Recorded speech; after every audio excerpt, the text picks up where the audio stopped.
कई लोग तो ऐसे हैं उनको आज तक हनुमान चालीसा पढ़ना नहीं है, आज तक कोई चालीसा, चाहे गायत्री चालीसा हो, लक्ष्मी चालीसा हो, शिव चालीसा हो, पढ़ना ही नहीं आती, बस बैठ गए भगवान के सामने और पढ़ लिया आसन लगा के। नहीं नहीं नहीं, चालीसा पढ़ने का भी एक नियम है। अगर कोई लक्ष्य लेकर पढ़ रहे हो तो उसका एक नियम है।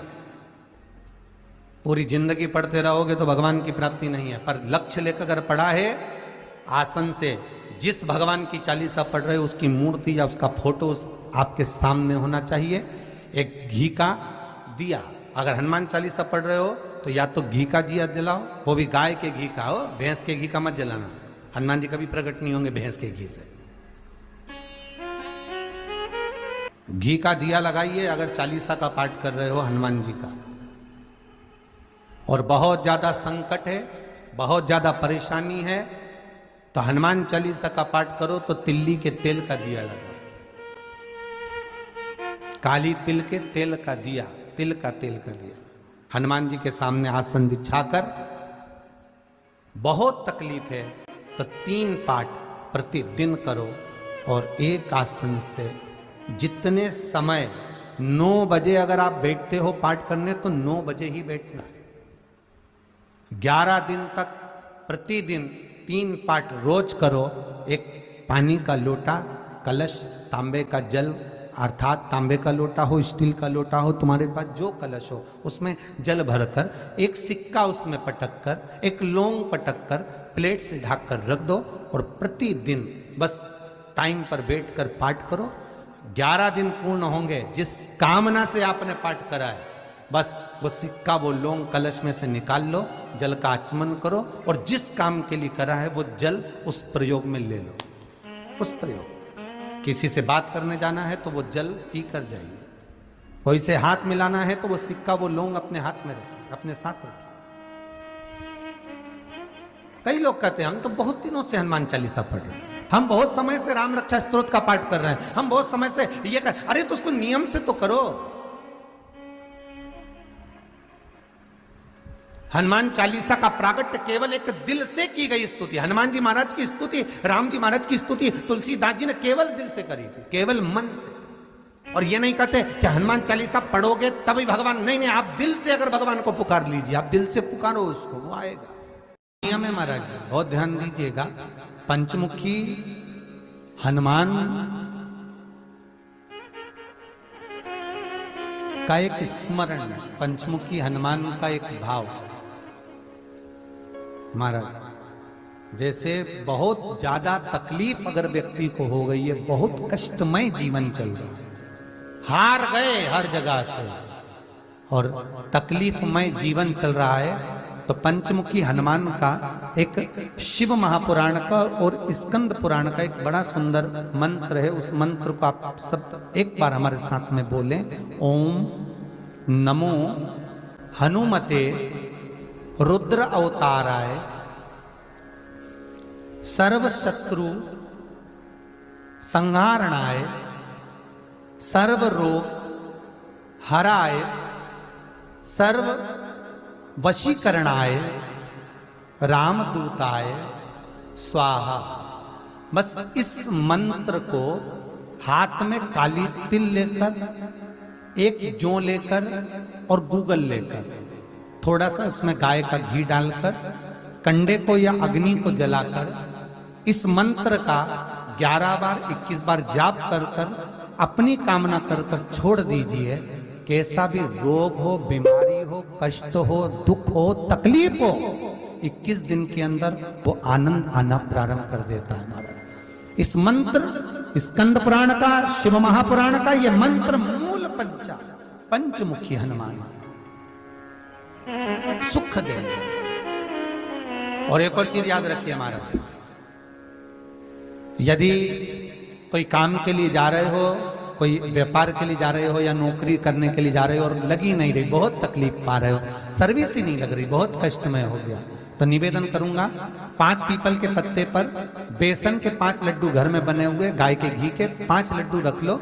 उस लड्डू के बीचों बीच एक आटे का दिया और उसमें तिल्ली का तेल डालकर इसी मंत्र का प्रयोग कर कर पंचमुखी हनुमान का किसी भी हनुमान के मंदिर में जाकर, दक्षिण मुखी हनुमान के मंदिर में जाकर उसको रख कर आ जाइए। इसके बाद आप उस काम के लिए जाइए, आपका काम सफल हो जाएगा। आपको किसी को नहीं कहना पड़ेगा कि हाथ जोड़ना नहीं पड़ेंगे, किसी के पांव नहीं पड़ना पड़ेंगे, तुरंत काम होगा।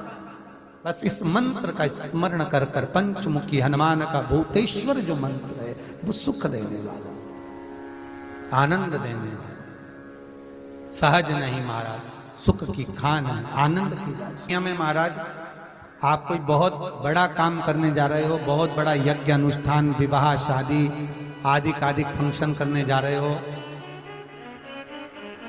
4 दिन 8 दिन के लिए आप घर से बाहर जा रहे हो और आपको लगता है कि घर में ताला कैसे लगाएं, तो निवेदन है एक तांबे के कलश में जल भर लीजिए और जल भरकर उसमें थोड़ी सी काली तिल डाल दीजिए, भूतेश्वर शिव का नाम लेकर। कौन से शिव का?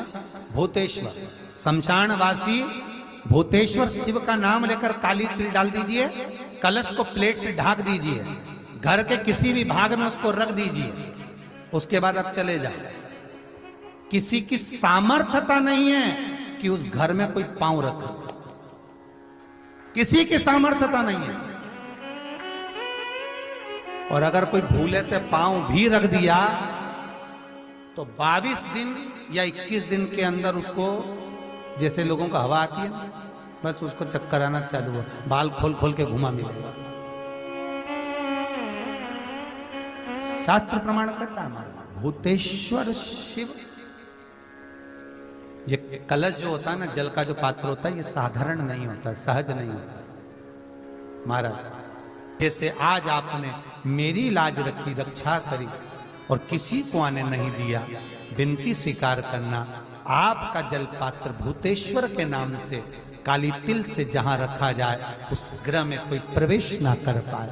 शिव जी ने वचन दे दिया, मेरी चंडियां 64 योगनियां, डाकनी, पिशाचनी, चुड़ैल और भूत इस कलश के विराजमान होते ही सर्वस्व फैल जाते हैं, फिर अंदर कोई नहीं आ सकता, भीतर प्रवेश नहीं हो सकता। लगे तो उन्होंने हनुमान जी से कहा कि तुम क्या चाहते हो? हनुमान जी बोले मेरे को जाना है, क्योंकि जहां राम वहां हनुमान। हनुमान जी जब कहने लगे कि मेरे को जाना है, तो राम जी महाराज बोले नहीं नहीं हनुमान, तुझे सबसे ज्यादा प्रिय क्या है? तो कह राम। तो हनुमान तू कह रहा है सबसे ज्यादा प्रिय है राम, प्रिय है, तो एक बार जिस समय देवऋषि नारद का अपमान हुआ, विश्वामित्र बाबा का अपमान हुआ, उस समय पर एक राजा ने जब अपमान करा तो तूने उसको राम नाम लिखकर एक जगह पर बिठा दिया और कहा कि तू राम नाम जपते रहे। उसने राम नाम जपा। तब हनुमान याद कर, मेरे सम्मुख में तू खड़ा था और युद्ध होने वाला था, तो तूने क्या कहा था? प्रभु आप इसको मार नहीं सकते क्योंकि ये आपका नाम ले रहा है। राम से बड़ा होता है राम का नाम, आप इसे मार नहीं सकते। तब आपने ये संवाद कहा था, हनुमान बता तेरी प्रियता क्या है? हनुमान जी कहते हैं प्रभु आपने मुझे जगा दिया, क्योंकि मुझे श्राप ही ये मिला था कि तू जागेगा किसी के जगाने पर, आपने मुझे जगा दिया, इसलिए है नाथ अब मैं जाना नहीं चाहता, सत्संग करना चाहता।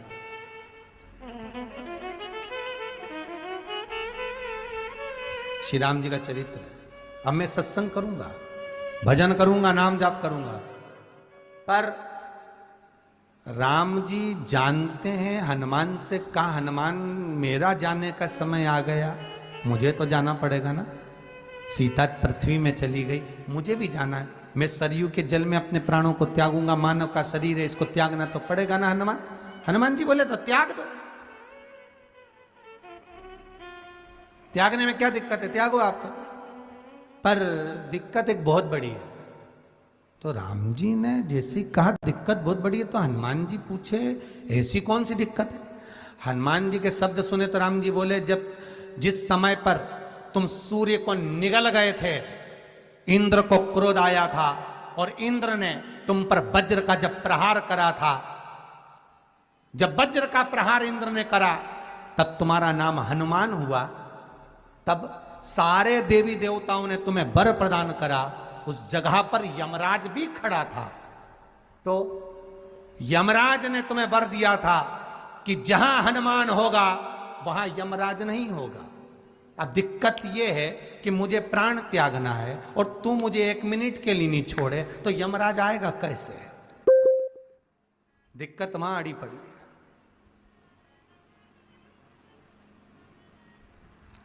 हनुमान जी मुस्कुरा के बोले राम जी महाराज से, प्रभु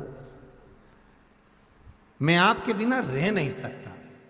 तो राम जी बोले, मैं भी जानता हूं कि तू मेरे बिना नहीं रह सकता, पर एक काम तो कर सकता है ना। क्या? मैं अगर कोई काम बताऊंगा तो तू करेगा कि नहीं करेगा? हनुमान जी बोले, आपका काम और मैं ना करूं, ऐसा कभी हुआ है? जरूर करूंगा। ठीक है। बस अब राम जी महाराज ने सोच लिया कि हनुमान को जाने से पहले काम पर लगाना। अब वो कौन सा काम था? बोलो रे भाई। हनुमान जी को कहां काम पर लगाया राम जी ने? किस जगह पर काम पर लगाया? अरे सभी ने रामचरितमानस सुनी है, खूब सुनी, जल्दी बताओ। राम जी महाराज ने प्राण त्यागते समय, सरयू जी में प्राणों को देते समय राम जी ने हनुमान जी को किस काम में लगाया था कि राम जी ने अपने हाथ की एक मुद्रिका जिस पे राम लिखा हुआ था, वो मुद्रिका एक अयोध्या की एक सरंग में जमीन में डाल दिया और हनुमान से कहा जरा ढूंढ के लेके आ, मैं अभी घूम कर आया। और हनुमान जी तलातल रसातल भूमि के नीचे पताल में चले गए उस मुद्रिका को ढूंढने के लिए जिस पे राम लिखा है। और हनुमान जी पूछते भी जा रहे हैं, राम कहाँ है? राम की मुद्रिका पड़ी थी, राम की अंगूठी है। अब राम का ही सत्संग करते करते जा रहे हैं और राम जी चले गए सरयू, क्योंकि हनुमान अगर होगा तो यमराज नहीं आ सकता। हनुमान को यहां से हटाना पड़ेगा तब यमराज लेने के लिए आ सकता, तब यम आए। और क्योंकि यम अपने नियम को धारण करेगा, चाहे कृष्ण हो चाहे राम। वही बात फिर याद कर लीजिए, अच्छा कर्म करिए, कर्म का दंड तो भगवान को भी भोगना पड़ता है। अगर कोई अदालत में केस चल रहा है, बहुत बड़ी समस्या में आप पड़ गए, बहुत बड़ा टेंशन बिल्कुल आकर खड़ा हो गया है, तो चंदन, एक लाल चंदन बाजार में मिलता है, पूजन वालों के यहाँ पूछना, लाल चंदन आता। वो लाल चंदन को घिस कर उसमें थोड़ा सा तिल्ली का तेल डालकर महाराज हाथ में चंदन को लेकर शिवलिंग पर लगाएं और बड़ के पेड़ के नीचे, बड़ के जड़ में जाकर बटकेश्वर महादेव का नाम लेकर उस चंदन को लगाएं। उसी चंदन का हाथ किसी रुमाल पर लगा लीजिए और उस रुमाल को जेब में रखकर कोई बहुत ज़्यादा दिक्कत और परेशानी है उस स्थान पर उसको लेकर बैठ जाइए। मन को भी शांति होगी, कार्य भी सफल होगा और सफलता प्राप्त होगी। बस तुमरुका जी का नाम का उसमें स्मरण करना है, कोई सहज नाम नहीं है। फिर निवेदन करूंगा, नारी अगर बच्चे को जन्म देती है और बच्चा 4 महीना 6 महीने तक गर्भ में रहता है, उसके बाद अवर्षण हो जाता है, तो एक नरियल पर, श्रीफल पर स्त्री के हाइट की, मोली, मोली मतलब नाड़ा जो हाथ में बांधते हैं, लच्छा, उसको नाप लीजिए और तुमरुका जी का नाम लेकर उस नरियल पर लपेट कर अपना नाम और गोत्र बोलकर शंकर जी के शिवलिंग के पास में जो जलाधारी होती है चारों तरफ शिवलिंग के पास में, वहां रख दीजिए। शिव के शिवलिंग का स्पर्श करिए, एक बेलपत्र उठाकर मंदिर की चौखट पर खा लो, तुमरुका जी का नाम लेकर। महाराज होने वाला जो बच्चा है वो पूर्ण होगा, बीच में अवर्षण नहीं होगा, बच्चा समाप्त नहीं होगा महाराज, और स्वस्थ उत्पन्न हो। ये तुमरुका जी का नाम जीवन में सुख की अनुभूति कराने वाला है, आनंद की अनुभूति कराने। कई माताएं कहती है, गुरुजी हमने सफेद आंकड़े की जड़ बांधी और मान लो संतान हुई, और कई ऐसी हैं जिन्होंने बांधी और तो नहीं हुई है, तो उसके लिए भी ध्यान रखिएगा। 18 साल हो जाएं, 17 साल हो जाएं, 10 साल हो जाएं, 12 साल हो जाएं और घर में बच्चा नहीं है, संतान नहीं है, तो प्रयास करना सफेद आंकड़े की जड़ को लेना, तुमरुका जी का नाम लेकर 21 बार शिवलिंग पे से घुमाना, रजस्वला धर्म के 7वें दिन कमर पर बांध लेना और उसी दिन से एक पीपल का पत्ता मंगवाना, शंकर भगवान पर चढ़वाना और पीपल के पत्ते को गौ माता के दूध में उसको उकलवाना, ठीक है, उकलवा कर ठंडा करवा कर पत्ते को बाहर ठंडा करने में डाल देना। दूध जब ठंडा हो जाए हथेली पर उस गिलास को रखना और भगवान शिव का तुमरुका जी का नाम लेकर उसको पीना चालू कर देना। लगभग 8 दिन 15 दिन उस दूध का पान कर कर फिर विश्राम करें। महाराज संतान की प्राप्ति अवश्य होगी, संतान अवश्य प्राप्त होगी। पीपल के वृक्ष में स्वयं मेरे भगवान शिव आनंद वास निवास करते हैं। बाबा भोलेनाथ स्वतः निवास कर रहे हैं।